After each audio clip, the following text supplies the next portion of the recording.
Broad Street. Good evening. Welcome to another episode of Just What We Need, another Philly sports show. Nobody was asking for another Philly sports show, but we're giving you one anyway. Right between the eyes, we're giving you one. We're giving you one hard. Now it's gonna be a good show. We just saw an Eagles victory this afternoon, so we're gonna do a good show tonight. Great panel tonight. On my left here in the studio once again, Eddie Black. Eddie, thanks for coming out. Thanks for joining the show. Thanks for having me. Thank you. Trust me, there wasn't a long list of people who learned the show. So, it's great to have you. Great to have you here. And joining us remotely through the magic and technology on our screen, the great Michael Nola. What's up, Mike? The mod, the best win I've seen in a long time. Unbelievable win. How could I not come on to funny-ass Eddie McGonigal's podcast talking Philly sports? I love it. Let's do this. I like that Liberty Bell behind it. It never really throw it up as somebody would be carjacking or would be that's why you know it's just a screensaver. So someone is pointing a gun at me off camera, so you just can't see them. In the replay. Don't worry, Larry Crash will be in his head to give a pass. But we want to get to the great Eagle victory. We want to get to the Phillies and talk about the playoffs. But we have to start tonight. Of course, today at Philadelphia, we lost a legend. The great Bernie Parent died today. Age 80 years old. Now, I'm older than you guys. I've been better with the Stanley Cup. But you guys remember the back-to-back Stanley Cups? You all remember the 74, 75? Or I don't know. No. I remember your email saying, I know you weren't. I've seen clips. And I posted a clip today, and it was a very good, put you in the moment, but I have no real-life recollection of it. Well, I'm old enough. Obviously, remember, I was 9, 10 years old back then. The thing about it was, at the time, Philadelphia sports was dead. Philly stunk, Eagles stunk, the Sixers stunk, everybody stunk. And then out of nowhere came this team that wins back-to-back championships. And, the city just went crazy. Because we had a winner finally with hockey. We weren't even that big of a hockey town, but we turned into one quick just to get on dip with the winner. How did it feel to have a goaltender? Did that feel good? Everybody loved Bernie. Everybody loved. And I live literally 2 minutes away from Franklin and Copper, where the big celebration was. Where you could hear the noise was going. I wasn't up there. I was a 9, 10-year-old kid, and my parents weren't letting me up there, obviously. But people were going crazy. Heard all the car honk. This Copper Avenue was right near me. And it was crazy. And people just went crazy. It was just that to have a winner, people didn't know what to do. And then next thing you know, everybody was playing hockey. Everybody was asking their parents for a hockey stick, and everybody was out playing, playing with little orange balls. You play hockey. Everybody was playing hockey. It was crazy. And people just went crazy for it. And then the Flyers stayed big for a long time. Eddie, was your parents hockey fans, or what was their sports background? They didn't even know what hockey was. They didn't. Right. We were at Philly's house, and then people were just. My mother was like, "What are they celebrating?"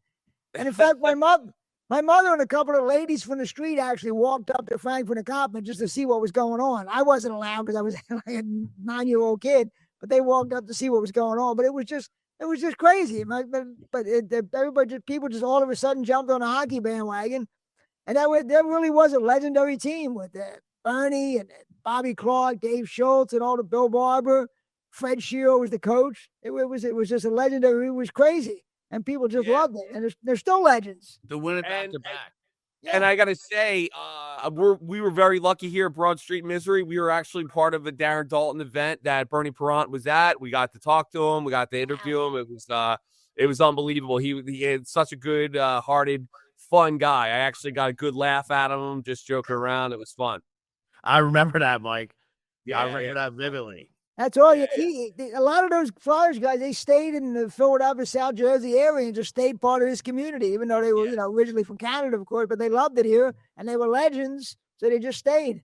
They said they just stayed here and they were just legendary. And they almost won 3 in a row because they got back to the finals the third year, 76, and lost to Montreal and Ken Dryden, who just died. It's funny, the 2 goaltenders from that series just died weeks apart. Ken Dryden just died. Yeah. You know what I remember? The alumni game when Bernie Brown played an alumni game. Right. We stopped the breakaway. I was like, guys 75 stops the breakaway. I was like, guys, you guys still stopping pucks. They probably, I think they're going They're going to shoot a few in his casket, maybe, but just see if we can stop. But You can break the casket. Yeah. but yeah, well, I mean, it was just an amazing thing. And think about a Philadelphia team winning back-to-back championships. I mean, just winning a championship is amazing. Back-to-back, it was ridiculous. People couldn't believe it. Like I said, he almost won a third, which is crazy. So, R.I.P. R.I.P. Bernie Perron. We had to start with that because he was such a legend. It was such a big thing. But now let's get to one of the craziest Eagles games you've ever seen. Mike, have you ever seen a crazier finish than that? I mean, Miracle in the Meadowlands, but I mean, yeah, of course. There's been a lot of crazy finishes, but you just talked about the Flyers going back to back. This is the best opportunity in my sports career of having a potential back-to-back champion as Eagles back-to-back champions, and they keep things rolling. I mean, like, this team just knows how to win, and it gets lucky. But like, Eddie, you know this as much as anybody. Like, most of Philly fandom is pain, and like, to watch the Eagles do what they've been doing is unbelievable. But not anymore. I mean, the Eagles have won 2 Super Bowls in the last 8 years. We can't, that whole thing now. We're suffering. We can't do that anymore. That's done. No, exactly. It's just unbelievable that everybody, especially the young guys, recognize that we're in the golden age of Phillies. Of Eagles, and you could say Phillies too. Well, Eagles really, it's just we can't. There's no more complaining. You don't turn on the radio and hear people complaining because it's different now. It's just different. Yeah, it's funny when people, like, when I talk to different coworkers from different cities and they talk about the Philly reputation, what I say is, like, it's either excellence or booing. That's what you get. There's no third level. So we're getting excellence right now, and of course we're always going to talk about things that need to be improved, but it's because we care, and it's a great time to be a fan right now. Yeah, it absolutely. Ed, what do you think of the game today? I thought it was one of the most exciting, incredible games I've ever seen. I can't remember a game with 2 blocked field goals. I'm trying to think. I was sitting there, keep watching them line up, but I said, well, they blocked one already. There's no way they could block another one. And then they blocked, but I couldn't believe it. I remember years when ago does that happen? when the Eagles were playing the Giants, they blocked a field goal, and Jerome Brown ran it in for a touchdown. We got our field goal blocked, and then we advanced it for a touchdown. Okay. Yeah, I remember that. I remember Jerome Brown being interviewed after that game, and he because they asked him about his dancing in the end zone, and he said he made a 2 Live Crew reference, which was hilarious. What sums up the 90s better than Jerome Brown and 2 Live Crew? That's the 90s right there. 2 references right there. Although I do think that game happened in the 80s, the late 80s. Really? Okay. I do. Okay, well, maybe that sure sounds 90s. But yeah, I gotta say, like, it's just so. How can you not feel better for Jordan Davis? I mean, it's very much a Brandon Graham-esque story. Like, calling him a bust, getting labeled a bust. He's improved every year. This year, like, every year they were like, oh, he's lost some weight. But this year, I mean, he looks unbelievable, especially with Jalen Carter getting tossed out of the game 1. He had to play like 75% of the snaps. He's been unbelievable this year. And the stat line that he showed, because he blocked the other one. So he had 2 blocked field goals. He had a sack. He had a tackle for loss. And he had a touchdown. Like for a defensive lineman, that's his game. That's the game, the Jordan Davis game. That's what it's going to be called. Yeah. But talking about we talked about misery for a minute there. The first half was a misery. Watching that that was brutal. That first half was brutal if you're an Eagles fan. It's just awful. And going into the game, that's what I got to say. Going into it, it wasn't like you were like, oh, we're going to roll this team. Like, I thought this could be easily a loss, and I didn't go into it with like, oh, we're going to. Oh no, I don't think I knew how good they were, and I knew that they really wanted to get this game based on us beating them in the playoffs. But like, the Kevin Patullo still needs to be discussed. I mean, I think there's a lot of problems with the play calling, and hopefully this forcing Jalen Hurts to actually throw the ball around a lot will really change the dynamic of getting us into a rhythm earlier. Yeah, cool. But now the thing about today's game is it's getting overshadowed is the Lane Johnson injury. Now we have to find out how bad that is. We have to that could be brutal. I did hear just from looking at the post games afterwards and looking at the threads that it is a stinger, and I don't think it's going to be something that keeps him out of the game. That's long. awesome. They need him. That's great news. They need, Yeah, they need him absolutely. bad. There's no question. I mean, just like if we lost this game, the stat line of us winning when Lane Johnson is out of the game would just even be, it just compiles to that legend. I mean, like when Lane is not playing, our win-loss ratio goes way down. We lose so much more. Well, Matt Pryor might want to buy Jalen Hurts an insurance policy because he almost got him murdered. Now, Matt Pryor might be buying a bus ticket to somewhere. He might be going out of town after that game. So, Eddie, I got to ask you this. And I mean, we were talking about this. Why do you think Fred Johnson wasn't in the game right away? Like, I mean, I know we just got him, but we had him last year. Negligent coaching. Because after the first hit he took, they should have been like, all right, Fred, get ready, get warm. But it seems like to me you got Fred. You knew, like, it seemed to me you got Fred because you knew Pryor wasn't good enough. So why would you put Pryor in, like, after Lane went out? It just didn't make sense to me, and it seems like it got Jalen tattooed a couple times that he didn't need to. Apparently, because when you put Fred in, he was good. Hold on. Apparently, Fred Johnson gave the halftime speech and got them all pumped up, and they put him in the game. Oh, really? That's what I read. Someone said Fred Johnson gave the halftime speech, and he didn't start the second half. Pryor gave up another sack, didn't he? But that's what they said when I read. Oh man, we got to see if we can get that confirmed. He was doing. If it was a Ray Rhodes speech, that's what we're looking for. Exactly. He was doing Dice Man, nursery rhymes.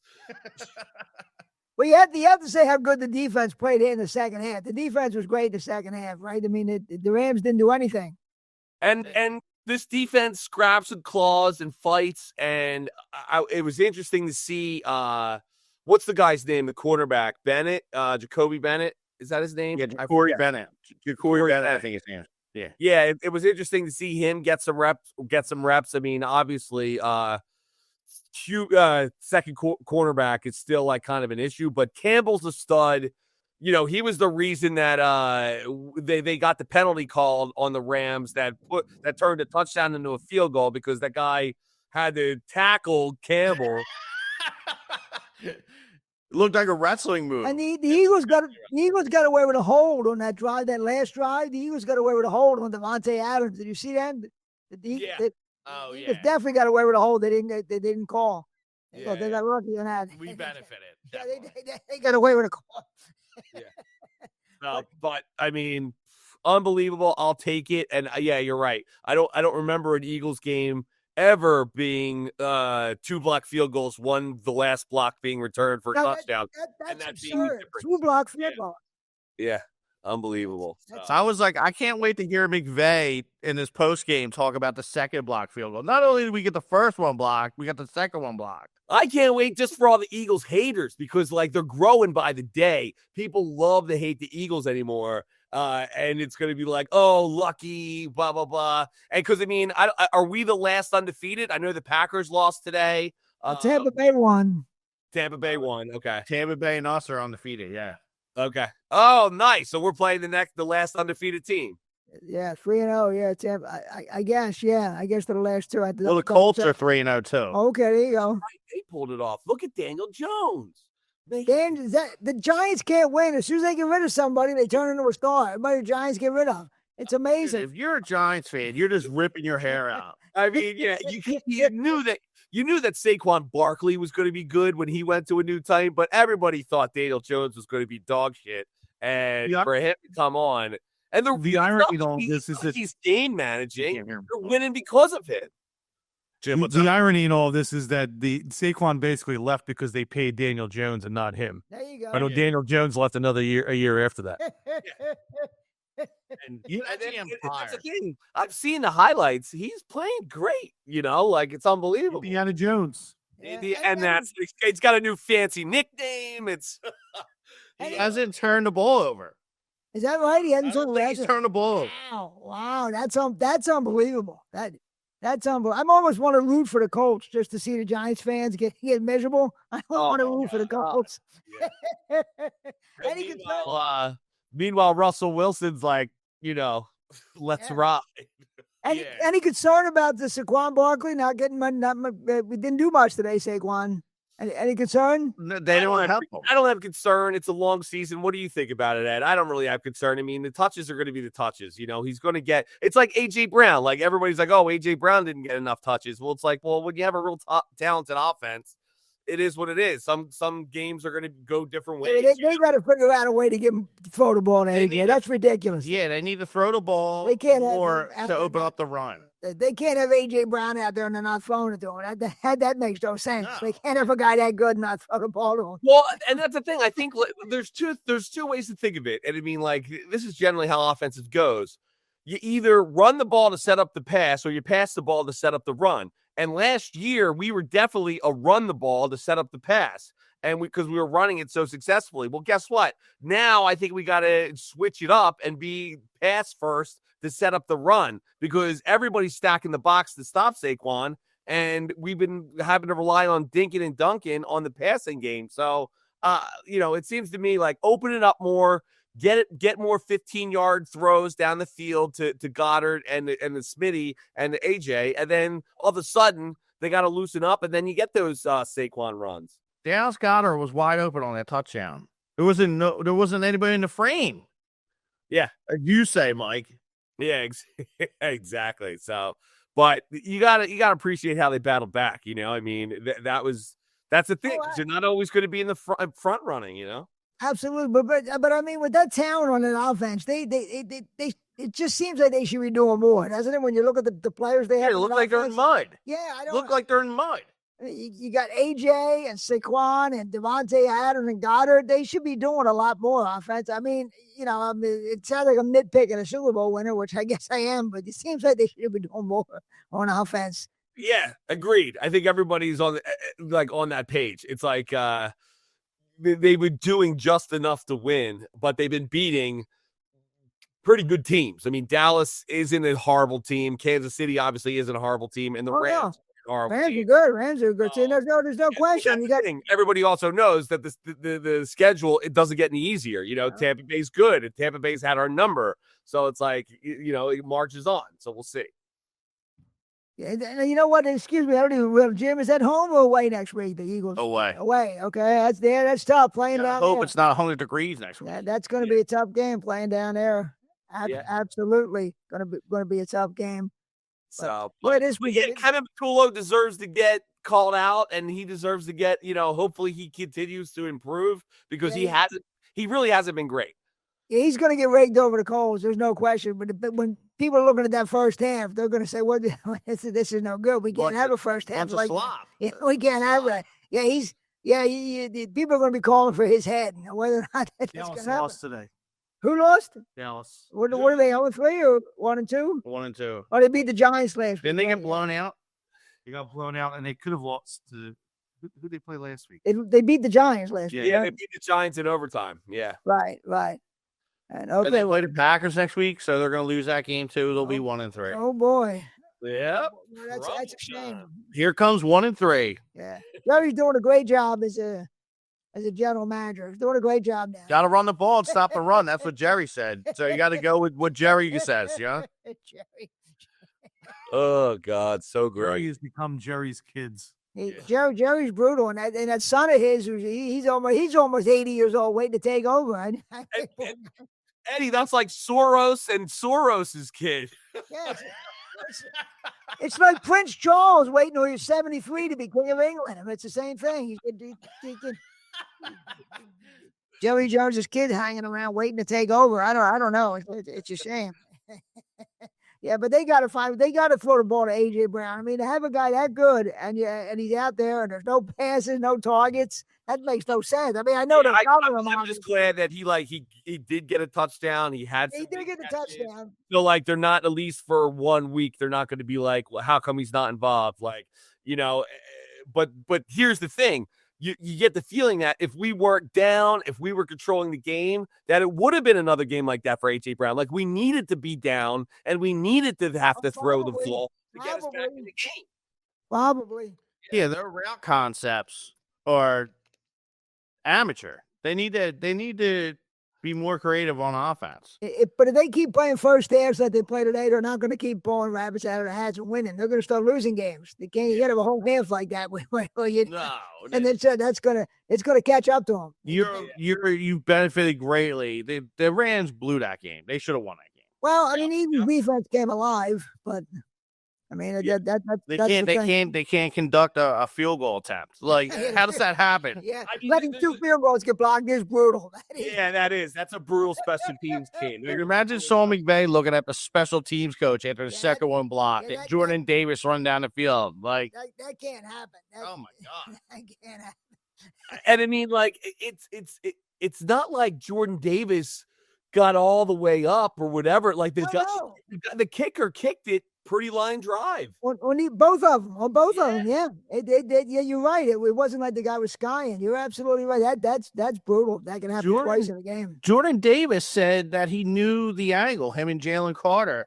And he's like, that's why we lined up the way we lined up, because we knew he was going to kick it there. Wow. Which is some kind of, like, that means you're just kicking line drives, because he ain't.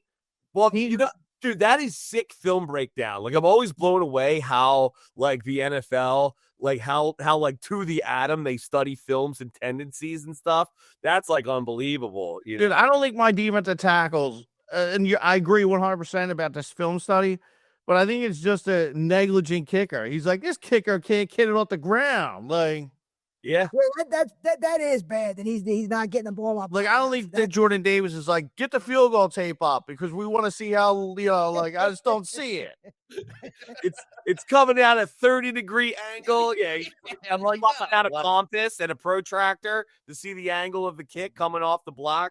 Yeah, we're gonna torture this kicker all day on Sunday. Yeah, that's bad. Yeah, you wanted that special teams coach is gonna have a job come Monday morning. No, I don't know. I'll say this: I was really impressed with the Rams kickoff. They were really beating us in the field. That was crazy. How annoying was that? I was like, why can't our kicker do that? That was crazy. Yeah, exactly. Really why can't our kicker do that? And why can't we get a good return? And Tank had 2 bounce off his hands.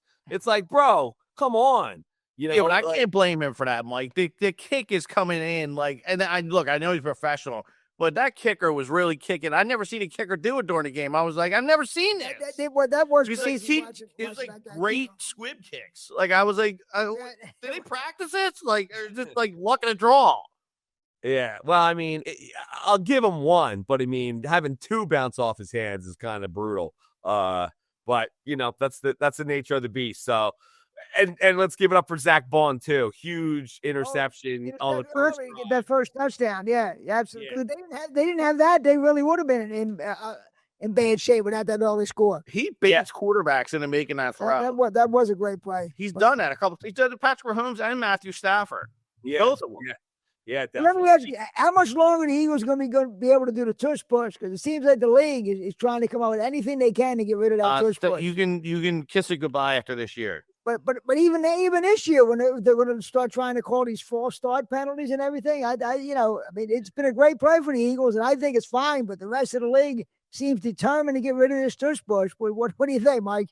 I do think they are eventually going to get rid of it. I don't know how they're going to justify getting rid of it, because it's such a cop out kind of a move to be like, hey, there's this play that everybody has the opportunity to run. Nobody else is that good at it, and we're just that good at it. But like, because you can't stop it, like, we got to get rid of it. But I think that what they'll do is, obviously you can't get rid of a quarterback sneak. They just won't let people push from behind. Oh yeah, that's what. But they're going to come up with something, because so many people are against it. It's almost inevitable that this thing they find a way to wipe. Or else have at least 1 false start next week. The false start. That's it. They'll kill it inch by inch with these false starts or whatever. Yeah, they'll do something to get rid of it. They're so dead set against it. To be honest, I wish they just did a little more fakes off of it. They did it a couple times last year, where instead of like the push, they would give it to the guy end around, and it was a good fake. A lot of times we would get the first down that way too. So just one of those things. I think if we did the fake a little more often, we would have a better opportunity to keep it in the league. But just the way it is, it's unstoppable. It is unstoppable play. You can't deny it. Well, it is. People are just jealous. There's no question. The other teams are just jealous because they can't do it as well. There's no question about it. Right. They're just jealous, so I don't know. But what do you think? So what do we think next week against Tampa Bay? What do you got? Any predictions, or what do you think? Yeah, I think we squeeze another one out by a 3-pointer.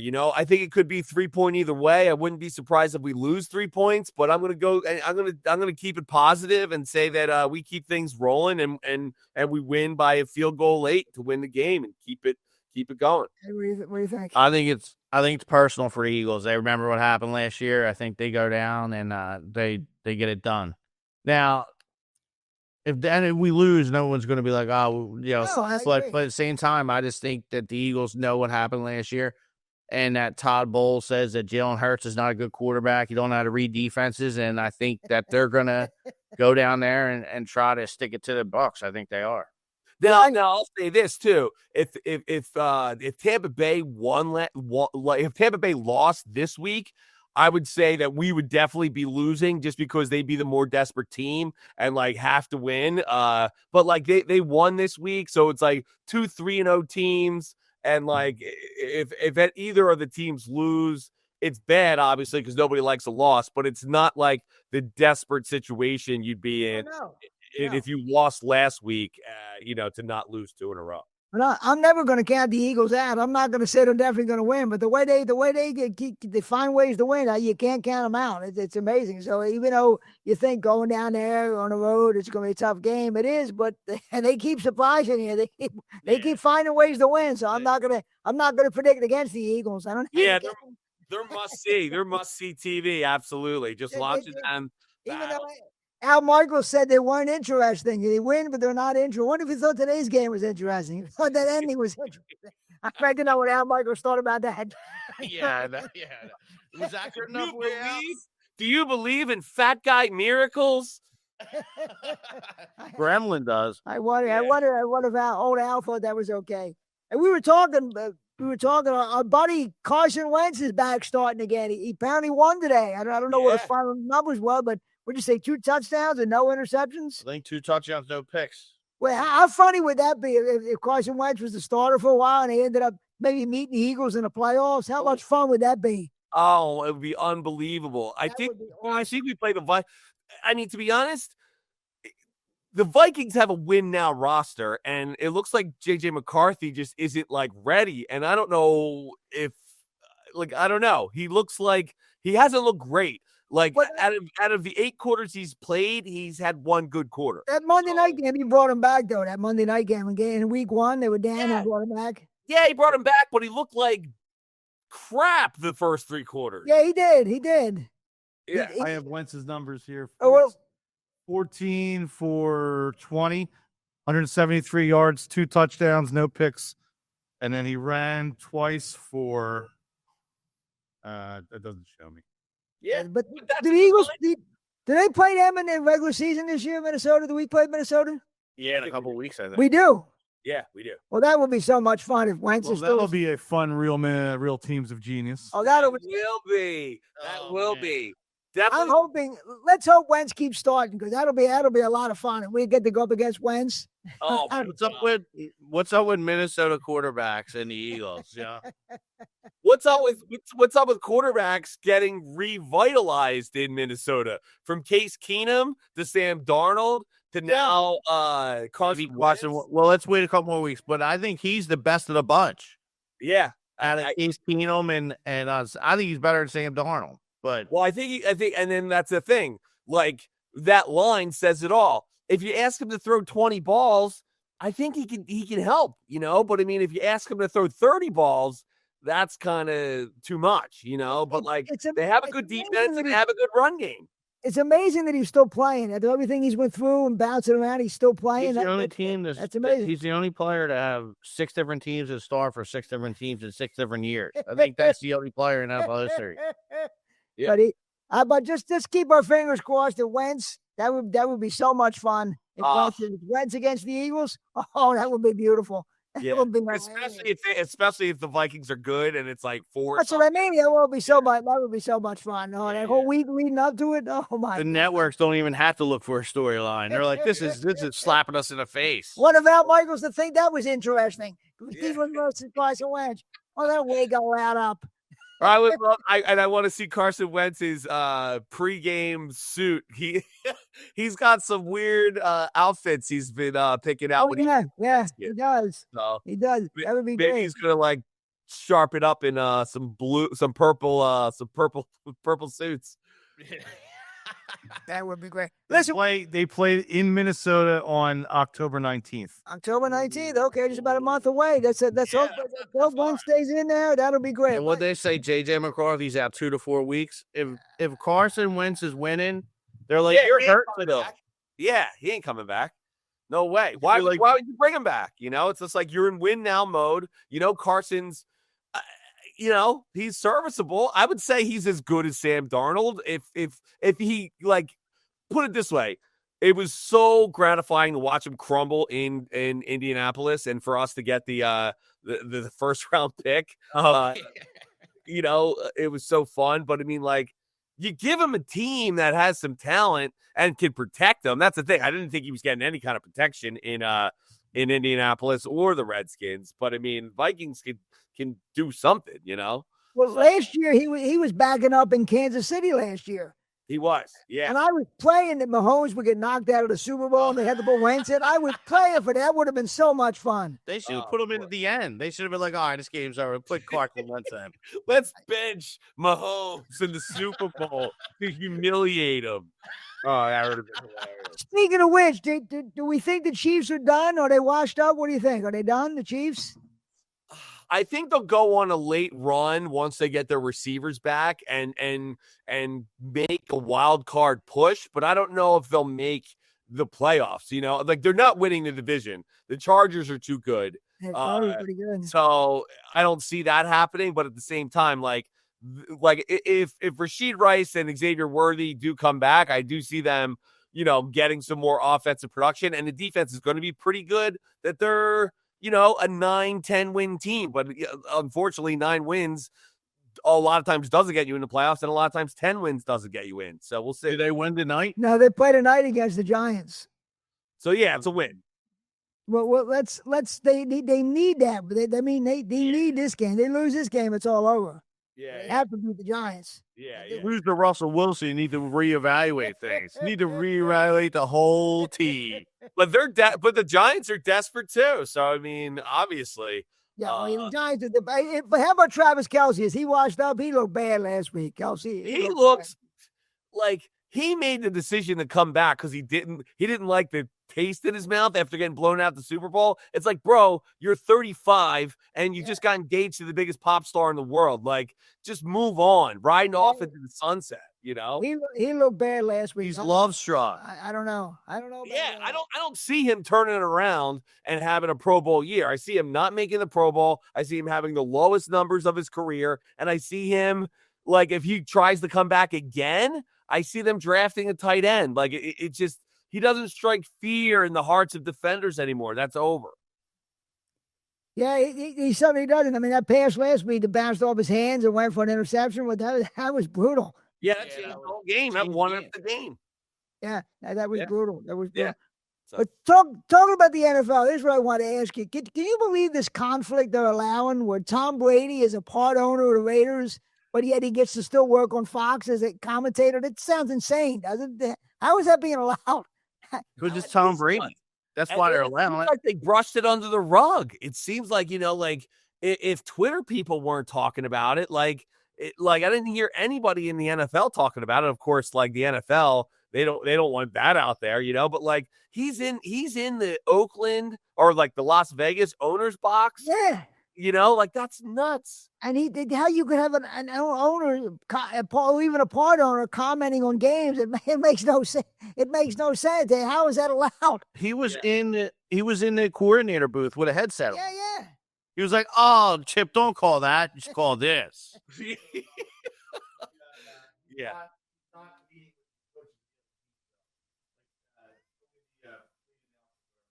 He's like, you know what you need to do, Vegas? Deflate the balls. Well, then, Yeah, I know. that could happen. Anything could happen. It's amazing that it's even. It should just be ruled out right away. No, he's a part owner. He can't be an announcer. He can't be both.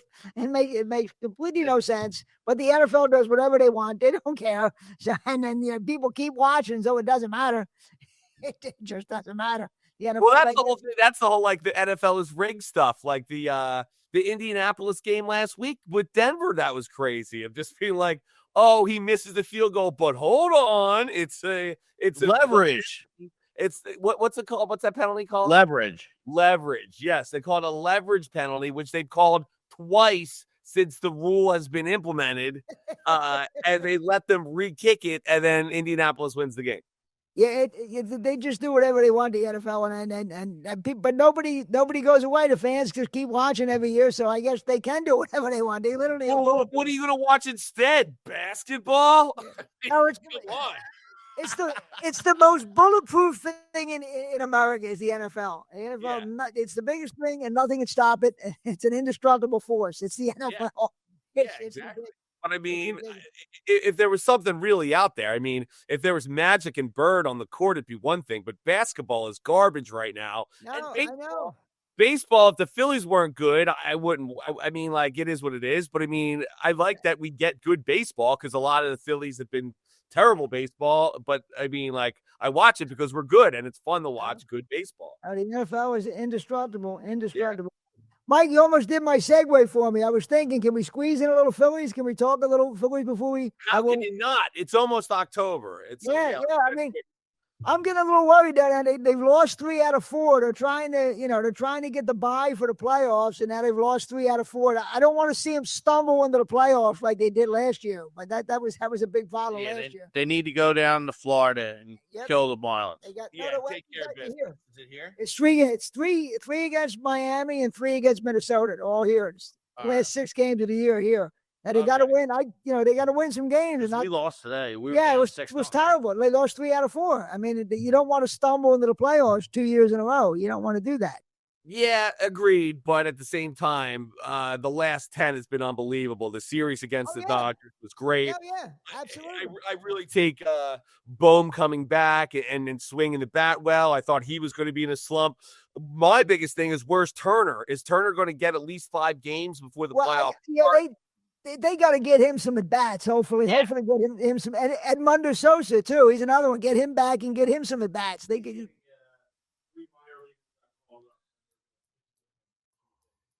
Who Turner? Yeah, I still want to see him get some game action. Just get in there. His timing, especially because they're going to have a layoff when the season ends. Probably when they get the bye. So you want to see him get a little playing time. And I don't know about this pitching staff. I mean, because they're probably going to have to start Nola one game, and I don't trust him in a playoff game at all. But they're probably going to have Jim does. Jim trusts him. Yeah, no, exactly. I don't. Yeah. Jim loves Nola. No, I mean, I get it. It's going to be so. What do you, as you see the lineup, as I see it, was is Sanchez first, Suarez second, or Luzardo second? Suarez second, and then Luzardo third. But I'm thinking I might rather see him start Walker Buehler than Aaron Nola in a playoff game. Now, maybe have him on a short leash, but I might rather go with Buehler because he's had that playoff experience. I mean, I know he hasn't been here long, but Nola, I don't trust at all. Yeah, and that's the question is, who do you put in if Nola struggles? Who's the guy? Because that's what I like about the Walker Buehler thing, that it's a kind of a known tag team of like, this is what we're going to do. We're going to try and get Walker through like a whole batter's row, and then Buehler through the rest to get to the 7th. If Nola starts a playoff game, I think Walker Buehler is going to be on a short leash up in the first inning. Yeah, Nola's going to be on a short leash, and Walker Buehler's going to be ready to come in, I think. Okay. I really would rather have Walker Buehler go ahead and start the game, but I think they're going to start Nola. It seems like it. Yeah. It seems like it's right. Yeah. They may not need a 4-starter until they get to the National League Championship Series, if they get there. They might not need it. You got to get the bye. Yeah, you got to get the bye. They got to get that bye. The magic number to get the bye is 3. Any combination of Phillies wins and Dodgers losses. Hopefully they'll get that because that's huge. Yeah. That's huge. Yeah. And they have a home field.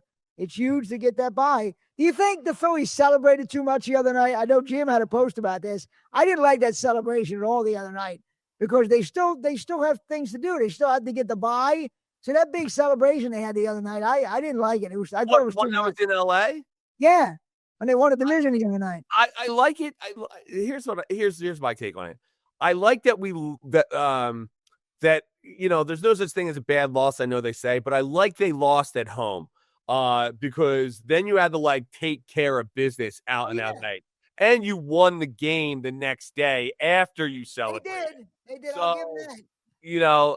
I was worried about that. I get what you're saying. It's like, hey, you've already been here. Like, this isn't time to celebrate because you only should have one goal. But at the same time, you didn't it's not like you celebrated at home, then jumped on a cross-country flight. No.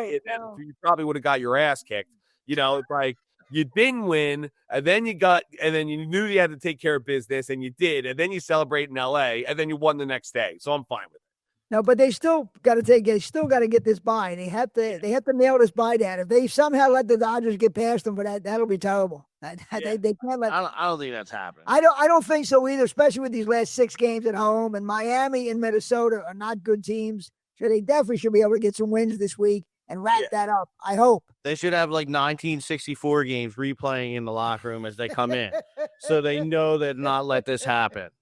Do you think? What do you make of this Castellano thing? You think Castellanos' attitude might hurt them, because he's moping around that he's not playing? Does he have a ring? Has he ever won a ring? No, he's never won anything. No. So he needs to shut his ass up. I mean, it really is brutal. He really is. It'd be one thing if our outfield wasn't on fire, but it is. It's like the outfield's playing unconscious. Unconscious. I was tempted to say send him home, and then I thought, no, he can still help him. If they're against left-handed pitchers, he can still help him. So he was the best hitter in the playoffs last year. Yeah, he's had some big moments he absolutely has had some big moments in the playoffs. That's another thing. But I was tempted to say, get rid of him when he was talking the other night about communication. It's like, are you kidding me? You have a bad year, you can't field, and you're complaining, but he can help them. Hopefully he will. Yeah, and I think he plays well angry. I think he is one of those I'll show you, attention me. You're probably right. What Ed said is right. He had some big moments in the playoffs, and hopefully that'll continue. Hopefully he'll do that. It's got to be one of those situations where you go in the 6th inning. You go in and it's spot. You are going to start some games, but I mean, this is what every ball player has dealt with their whole career of just somebody else is hot, somebody else is good. You're getting surpassed. It's the game. Yeah, I think he's only going to start against lefties. I think they're not going to start him against right-handed pitching. It sure don't seem like it. It sure seems like he's going with Thompson's going with a straight platoon. Do we trust? What about Rob Thompson? Do we trust Rob Thompson? Do we trust him as a manager, Rob Thompson? I hope so. I mean, I think right now he's on a heater where every decision he seems to make, especially with all the injuries and they're still winning. He's done a good job. I mean, it's because they've been hit with a bunch of injuries and he's kept them winning. So he's done a good job. I just hope we trust him in the playoffs. I mean, the thing with him is always that he doesn't, and a lot of other people said this too, that he doesn't leave the pitchers in long enough, that he brings in relievers when the starters are doing really well, and he might be able to get more out of them. But I mean, besides that, the different substitutions he makes in the field seems to work out for him. Well, if you're worried about that, I get a feeling he's going to have a quick hook in the playoffs. I really think you're going to. I don't think these guys are going to get a long leash. Any of these starters. No, but he has to win one of these years.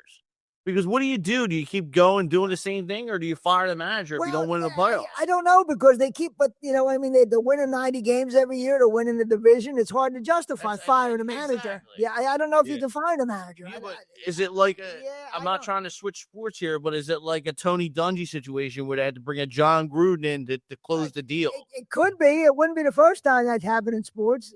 That's when you bring a new coach. Or the Phillies when we had to get the new general manager to get us over the hump. I mean, that stuff does happen in sports sometimes. Yeah. Sometimes you do have to change the coach or manager, but it's tough to justify when the guy's done nothing but win since they gave him the job. He's done nothing but win. Yeah, and it can easily fall apart and be a lot worse. Especially with some of these players, getting older. I mean, they could all I'll be fall the first apart. one to overreact. Yeah, And me I'll too. be like, fire him. Like, you can't keep going on like this and just getting there and not getting it done. But if you fire him and you're getting 70, 80 wins, you're like, what did I do? It's like, who's better? The Phillies went 11 years with no playoffs. You don't want to go back to that. So I mean, you say you want to get the job that but this is pretty good. Even though we haven't won a championship, it's nice to make the playoffs every year. It's nice to win the division back to back years. I can't argue that point. It's such a credible point. I can't argue. I just want to win. I want to win a World Series. I think the team's good enough. Let's get it done, please. Now, this is going to be a crazy. This is going to be a crazy October because we're going to have the Eagles winning, the Phillies in the playoffs. It's going to be a crazy October if you're a sports fan. Really, it's going to be great. Yeah, it is. Jets, on that note, I do have to wrap up. I got dinner on the table, and I'm glad I could join. So great Eagles win. Great to talk to you guys. Thanks, Mike. Hopefully we'll do this again. I hope so. Yeah. All right, take care. We'll do it again. We didn't want to interrupt Mike's. That's the first time anybody had to get dinner. Get dinner with Bob. Gotta go to dinner. That's the best. I've had no show, but that's the best one. I get dinners on the table. Gotta go skiing in the Alps. That's the best one I've heard. I gotta go to dinner. But I will say this. Some of the biggies since the beginning of time never had a dinner. October, Eagles football and October baseball. There's a couple of times that me and the mod have been out drinking and we watch for the Eagles and then stay and watch the Phillies game. It's definitely going to be crazy. There's going to be maybe a Sunday or two where there's going to be both are going to be playing. Yeah, it's going to be crazy. But it's fun though. It's a lot of fun when this happens. It's awesome when this happens, I think. And we'll see what happens next week with the Eagles, Tampa Bay. It's going to be a tough game, but I would never count the Eagles out with Jalen Hurts and his whole team.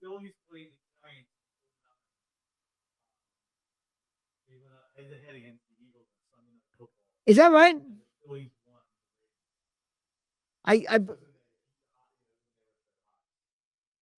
Wow. Well, yeah, but in a playoff game too. Yeah, it kind of helps it. Yeah. I'm saying that's how crazy.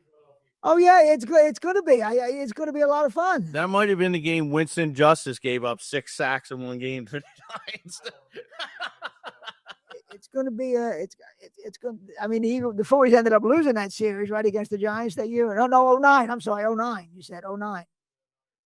09. No, 10. They lost. Whatever year. That's the end. Who was that the guy that killed the Phillies in that series? Oh, I know who you mean too, and I can't think of his name. Damn it. He was the guy that won the series. Yeah. And it was some journeyman. Absolutely. It wasn't even an elite player. Damn it if I can think of his name. You're Cody. Right. Cody Ross. It was Cody Ross, right? Cody That's who it was. It was Cody Ross. That's right. He killed him that series. Wow, I forgot that. Holy cow, I forgot about him killing them that series. That's right. Jeez. Yeah. That was before the Phillies had Halladay. They didn't get Halladay until the following. Well, no, they had Halladay. In 10. They did have Halladay in 10. Remember they said he had something wrong with his groin? That's right. He was out that series? No, he pitched, but he was pitching through a groin strain. And he had a real bad game that game one, or a shaky game. And then they came out later that he was pitching with a bad groin. Oh, God. Yeah, that's right. That was his first year that's the year he won the Cy Young and had the perfect game and a no-hitter. Yeah, that's right. Cody Ross. That's funny. I never seen a no-hitter in a playoff game until that. Oh, yeah. Well, there's only been 2. There was the one in the World Series in 1956 and then the Halladay. That's only 2 no-hitters in postseason ever in baseball. And that play by Chooch to make the no-hitter, get to his knees, throw from his knees, crazy. That was nervous. That ball rolling out in front of home plate. Oh, my God. To lose the no-hitter that way. That was nerve-wracking. Seeing that ball just rolling. Everybody in the city almost fainted. Yeah. Rolling out. And we're ready. You're close to getting your Red October. This is it. Oh, just 6 more games. It's good. But then the Phillies are going to have a week layoff if they get the bye, which they should. And then of course, they get the first round series. Then the Phillies will probably start the weekend after. And I don't want to hear the excuse about the bye and the layoff because they did that last year. Because the Dodgers have beaten that excuse. No, that's a poor excuse. The Phillies tried to use it last year. It's a poor excuse. You can't say, Sure, well, yeah. We had a layoff. No, come on. It's a piss Come poor on. excuse. That's yeah. ridiculous. Yeah. You've been playing all year. You can't take a week off, and then you're gonna be shot. No, that's a bad excuse. If they hit, listen, I know we're talking about the pitchers, but they've lost playoff games Not hitting. through hitting. Not hitting. Absolutely. So hitting Absolutely. is what I'm going to be the most objective watching, because you might get great pitching and get 3 hits. I don't want that. I want great pitching and 10 hits. The thing with the Phillies this year, I think they could win the World Series, or they could get knocked out in the first round. Anything in between. I don't know what to predict. I really don't. I think this is really unpredictable. I have no idea what's going to happen with the Phillies. Is the bottom of the lineup hitting? Bryson Stott has been great lately. Yeah, he has. And just a little adjustment, putting his shoulder on his bat, and all of a sudden he's a different hitter. Like, it's crazy. He has, and Brandon Marsh against right-handers has been really good. So we'll see. But I have no idea what to predict. It could go either way. I mean, it could go sideways or it could go great. I don't know what to predict with these Phillies this year. No, I really don't. I have no idea what's going to happen. But at least we got we don't know what the Eagles are going to do. We think we know what the Eagles are going to do. We're hoping. Anyway, we're hoping. But yeah, this is a sad day with Bernie Perot. It was weird. It went from a sad day with Bernie Perot dying to this great day with the Eagles comeback. So it's a weird day. Bernie Perot would have wanted to be the happiness You the know Eagles come back. The Eagles blocked 2 field goals. Maybe Bernie, because the way he used to block shots, maybe Bernie was with him. And Bernie was their guardian angel at blocking field goals like he used to block pucks. Maybe we'll say that. Yeah. Maybe we'll say, but I don't know. It would have to be a hell of a game next week to match today's game. It really would have to be one hell of a game in Tampa Bay next week if they were to match what happened today. Because that was the craziest thing. It's going to be a great game. I'm telling you right now, it's going to be a great game, and the embarrassment of what happened last year is going to stick with them. They got to come out better in the first. They can't. Yeah. They play first, like couple of these first halves. Like even the first half against Dallas wasn't good. They don't get moving in the first half. They're not. They're going to have a problem. Baker Mayfield. He's going to score points, Baker Mayfield. So you better come out and match it, because I know he's going to score.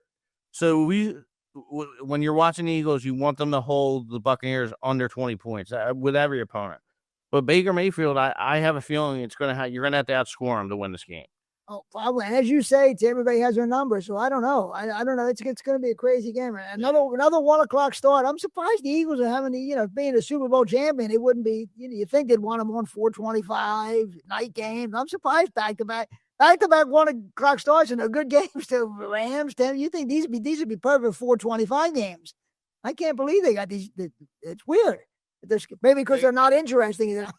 Yeah, Al Michaels gave the schedule, so this is why you got the 1:00. Yeah, Michaels is not in the schedule. Well, maybe we can wrap it up. We did pretty good. We had a pretty good show, a little under an hour, but we had a pretty good show. I think it was good to have Mike join us. Maybe we'll do that again if we can. Ed, I appreciate you coming back again. So we'll look forward to Red October and Green October, and then we'll see what happens. Maybe even early November. Maybe we'll have a parade for the Phillies, or maybe not.